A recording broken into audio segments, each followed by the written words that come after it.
Chairman sat alone in a high-rise office in Manhattan, watching live security feeds from stores he had never set foot in. Maven, tucked inside a Los Angeles yoga studio, coordinated shipments with the flick of her smartwatch. Echo, the ghost in the system, rerouted stolen merchandise through shell companies with the ease of a video game. They weren't just thieves, they were the architects of America's largest retail theft network, and for years, no one knew they existed. They called it Operation MarketStorm, a name that would become infamous by the end of one rainy November morning. Across 17 states, in a coordinated series of raids and arrests, law enforcement swept up over 500 individuals in what authorities claimed was the largest retail theft takedown in U.S. history. But behind that staggering number was a story far more intricate and chilling than the headlines ever revealed. It began subtly, almost invisibly.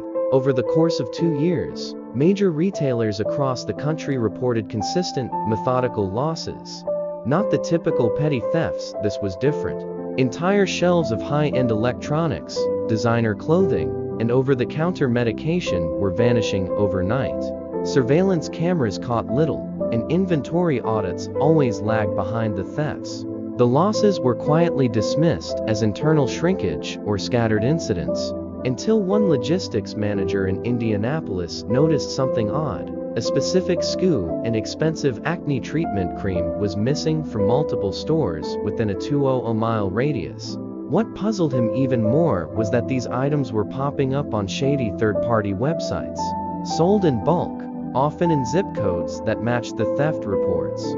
He alerted the company's loss prevention team. That single tip became the first domino.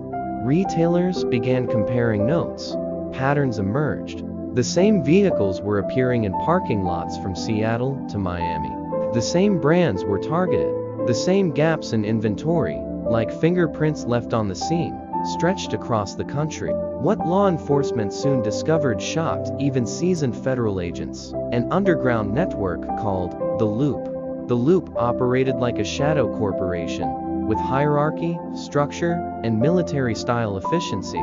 At the top were 3 individuals known only by aliases Chairman, Maven, and Echo. They never communicated directly with operatives.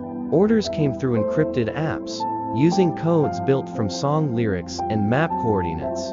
Recruits were often unsuspecting. Gig workers hired for package delivery or inventory restocking were pulled into the ring without realizing it. A young woman in Portland, a full-time nursing student, thought she was running errands for a mystery shopping company. She was actually picking up stolen merchandise from front stores and delivering it to drop points disguised as recycling centers. It didn't stop there. Stolen goods were relabeled, sometimes even remanufactured with counterfeit packaging.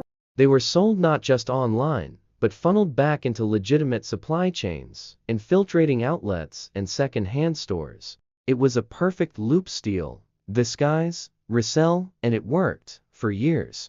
But cracks began to form when a small-town pawnshop owner in Phoenix flagged a shipment of gaming consoles that felt too clean. His tip, combined with facial recognition software and shipping records, connected the dots. Investigators mapped out a web of 190 shipping addresses, 87 shell corporations, and over 200 fake social security numbers. The sting was set.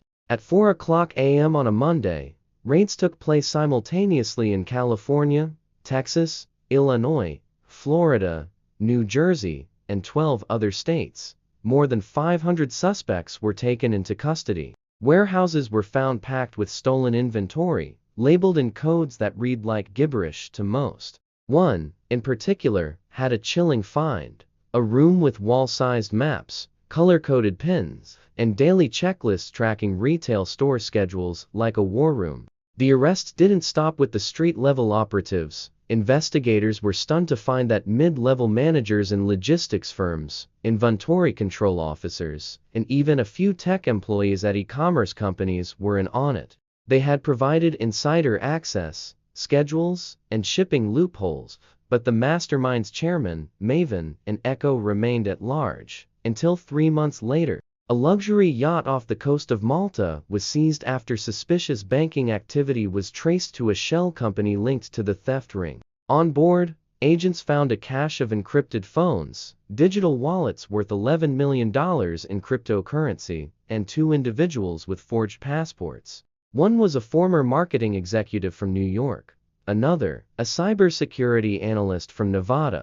The third, the final link, was discovered in an airport lounge in Istanbul, traveling under diplomatic credentials from a country that didn't exist. All 3 were detained. In total, Operation Market Storm recovered over $92 million in stolen goods and uncovered one of the most elaborate organized theft operations in U.S. retail history. But the aftermath was just as revealing. The scandal forced major retailers to overhaul their security systems. Some filed lawsuits, others shut down under the financial pressure. And still, fragments of the loop linger: encrypted accounts that haven't been unlocked, operatives who vanished before they could be arrested, and whispers that a second version of the network is being rebuilt overseas. What made the loop so dangerous wasn't just its scale, but its brilliance. It operated like a business, blended into everyday commerce, and fed off the blind spots in the modern supply chain. The warning is clear: organized crime doesn't always look like masked robbers or armed stick-ups. Sometimes it hides behind barcodes, apps, and smiling delivery drivers. And when it moves in silence, it takes a storm to shut it down.